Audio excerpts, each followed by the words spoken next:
Imaduddin alaihil kadzab, ya. Gue sudah berjalan untuk menghancurkan tesis lu dengan ilmu, bukan dengan apa omon-omon.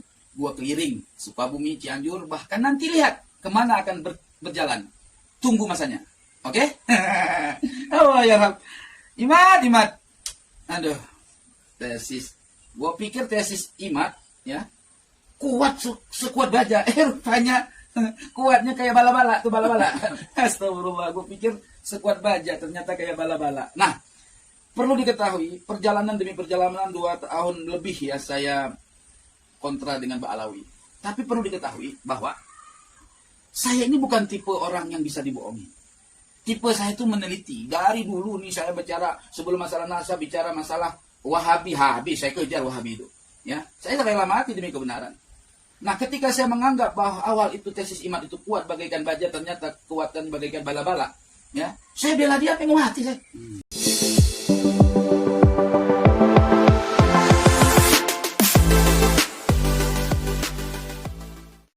Assalamualaikum warahmatullahi ta'ala wabarakatuh. Tengku Kori yang dahulunya berada di dalam kelompoknya Kiai Haji Imaduddin, namun sekarang membelok justru menyerang Kiai Imaduddin sendiri dan teman-temannya. Dia mengatakan kalau selama ini keberadaan dirinya di dalam kelompoknya Kiai Imaduddin dianaktirikan, tidak diperhatikan, padahal yang berani datang saat debat terbuka di Kesultanan Banten, dia paling garda depan menghadapi kalangan Ba'alawi. Tengku Kori merasa keberadaannya tidak dianggap. Akhirnya dia menentang semua pendapat-pendapat Kiai Imaduddin, terutama mengajak debat terbuka sehabis bulan Ramadan ini, sekaligus akan membuat buku khusus antitesis terhadap buku-buku Kiai Imaduddin sejauh ini yang sudah berani membatalkan nasab Sada Ba'alawi. Di sini sudah jelas teman-teman, kalau Tengku Kori tidak lagi bersama-sama kelompoknya Kiai Imad dan bergabung dengan kalangan Habaib Ba'alawi. Sekarang lawan dia bukan lagi kelompok Ba'alawi, tetapi lawannya adalah di mana dulu dia berada di dalam barisan Kiai Imaduddin, yaitu lawan utamanya sekarang adalah Kiai Imad sendiri.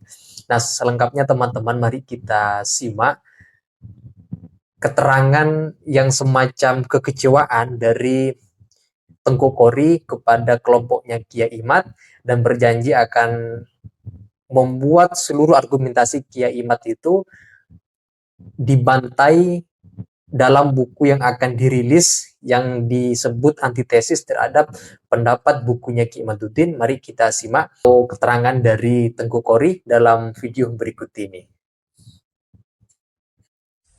Assalamualaikum warahmatullahi wabarakatuh. Alhamdulillah saya kedatangan pengersa Said Tengku Kori ke tempat saya. Semoga beliau panjang umur dengan sehat, tamat dengan Islamnya. Ini Said, ada yang bertanya kepada saya, teman-teman dari Sukabumi bertanya, kenapa ini Said sampai bisa balik ke Balus? Kan dulu kan saking galak ke Bali bukan main itu. Sekarang bisa balik ke Ba'alawi melawan Kiai Imad, sampai berani nantang Kiai Imad itu. Oh ya. Baik, itu pertanyaannya. Iya, segitu aja. Oke, assalamualaikum warahmatullahi wabarakatuh. Waalaikumsalam warahmatullahi wabarakatuh. Alhamdulillah, nahmaduhu wa nasta'inuhu wa nastaghfiruhu wa na'udzu billahi min syururi anfusina wa min sayyiati a'malina, man yahdihillahu fala mudilla lahu wa man yudlil fala hadiyalah. Amma ba'du. Allahumma shalli wa sallim wa barik ala sayyidina Muhammad wa ala alihi wa sahbihi ajma'in. Akhina billahi rahmati Allah. Wabil khusus Mbah Sule. Ini dulu ini musuh. Hampir berantem dulu biasanya. Saya pernah dulu bela Said. Lagi disuruh sama preman gabus, saya lawan, di bela saya hancur lagi. Sekarang ketemu dengan Said itu. Dulu itu karena lagi ngelawan itu Ba'alawi kan dulu. Diserang sama ini, ada preman kedatang, saya bela Said. Karena saya tidak nerima ulama dihantam sama preman gitu. Saya bela, hancur saya. Sekarang ketemu alhamdulillah Said itu. Nah, ini sejarah ya, perjalanan hidup itu bagaikan gelombang air lautan. Ada di ketika dia beralun-alun ya kan, ada ketika dia bergelombang. Jadi sebelum saya menjawab pertanyaannya Mbah Sule, ya kan? Nah, itu habis khusus ada Sahib Itasgab ya. Jadi ini ingin saya sampaikan dulu ya. Wahai Imaduddin alaihil kadzab, ya. Gue sudah berjalan untuk menghancurkan tesis lu dengan ilmu, bukan dengan apa omon-omon. Gue keliling Sukabumi, Cianjur, bahkan nanti lihat kemana akan berjalan. Tunggu masanya. Oke? Oh ya Rab. Imat. Aduh. Tesis. Gua pikir tesis Imat ya kuat sekuat baja. Rupanya kuatnya kayak bala-bala tuh bala-bala. Astagfirullah. Gua pikir sekuat baja, ternyata kayak bala-bala. Nah, perlu diketahui, perjalanan demi perjalanan 2 tahun lebih ya saya kontra dengan Mbak Alawi. Tapi perlu diketahui bahwa saya ini bukan tipe orang yang bisa dibohongi. Tipe saya itu meneliti. Dari dulu nih saya bicara sebelum masalah nasab, bicara masalah Wahabi, habis saya kejar Wahabi itu.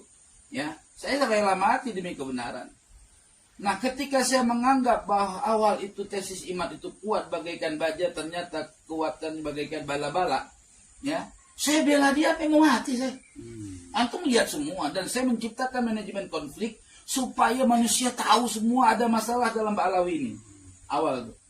Nah, ternyata Allah Subhanahu wa taala tetap ya memisahkan saya dengan mereka.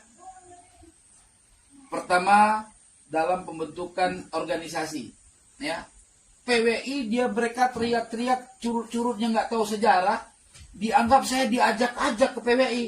Balul. PWI itu gua yang bentuk, si Abbas ngajak musyawarah sama gue bilang udah bentuk organisasi, paham? Nah, tapi karena mereka memang manusia jumud, sana. Karena manusia jumud, ya, manusia yang haus kekuasaan, ya, mereka takut kalau gua di atas puncak, ya, karena diskusi di Banten Imat ngumpet di WC, ya kan, gua terus di atas di depan.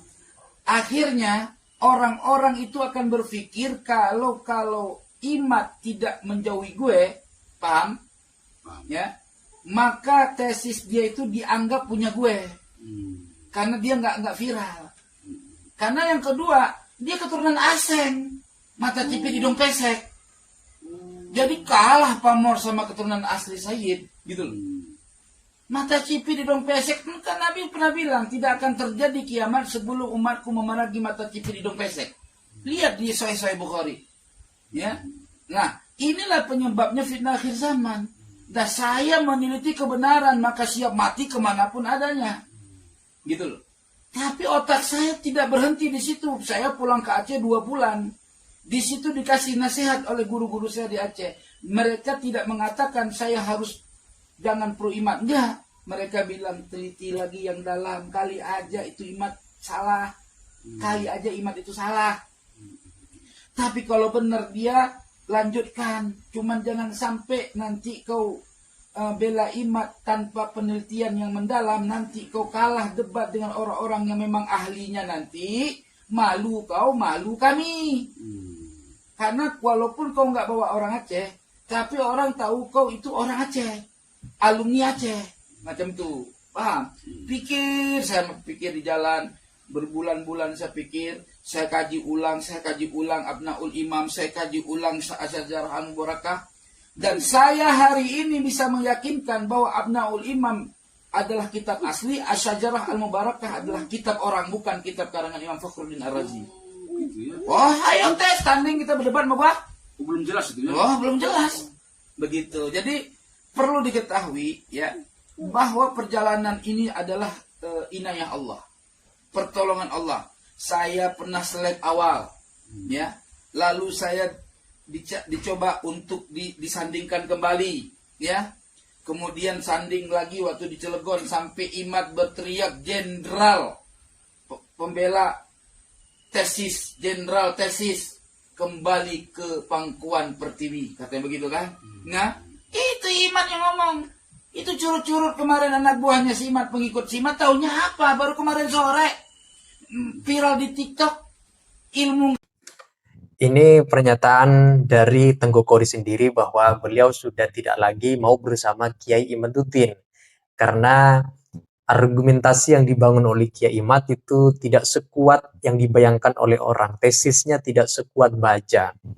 Karena setelah diteliti ulang oleh Tengku Kori terhadap penelitian Kiai Imad, itu banyak kesalahan-kesalahannya. Bahkan itu akan membuat antitesis buku lawan tanding yang akan menggugurkan penelitian Kiai Imaduddin. Nah, Tengku Kori sebenarnya kalau kita perhatikan alasan-alasan sejauh ini, beliau dianaktirikan oleh kelompoknya Kiai Imaduddin sehingga sering tidak diajak, sering tidak berada di dalam barisan satu komando, sehingga merasa tidak nyaman berada di dalam kelompok tersebut. Makanya ketika tidak dianggap lagi kan perlu mencari warna lain di luar. Nah, sehingga melihat anak-anak buah dari Kiai Imaduddin yang dikatakan itu tidak ngerti apa-apa, akhirnya meneliti Tengku Kori terhadap seluruh argumentasi yang dibangun oleh Kiai Imad dan menghasilkan sebuah antitesis dari pernyataan Kiai Imad bahwa nasab Sadaba Alawi itu absah dan ijma, sudah diijma oleh para ulama dan tidak terbantahkan nasab Sadaba Alawi itu benar sebagai bagian dari nasab suci Nabi Muhammad SAW. Jadi yang perlu digarisbawahi adalah Kiai Tengku Kori tidak akan lagi bersama Kiai Imaduddin alias mufarokoh, berpisah telak tiga dengan kelompok Kiai Imaduddin. Itu saja teman-teman, silahkan kalau kalian ingin menyampaikan argumentasi terkait dengan video yang barusan kita simak, silahkan tulis pendapat dan argumentasi kalian di kolom komentar. Sekian dari saya. Wassalamualaikum warahmatullahi wabarakatuh.